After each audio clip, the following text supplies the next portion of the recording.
To turn on or turn off Bixby sound feedback in Samsung Galaxy Z Flip 6, open settings, swipe down notification panel, and then tap settings icon.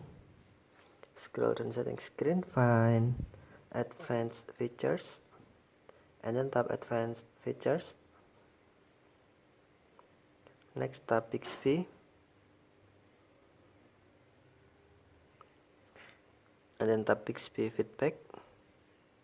Next, on sound feedback, tap switch until blue to turn on or tap switch until gray to turn off.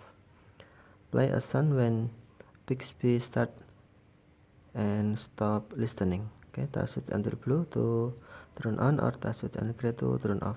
Thank you for watching. Have a nice day.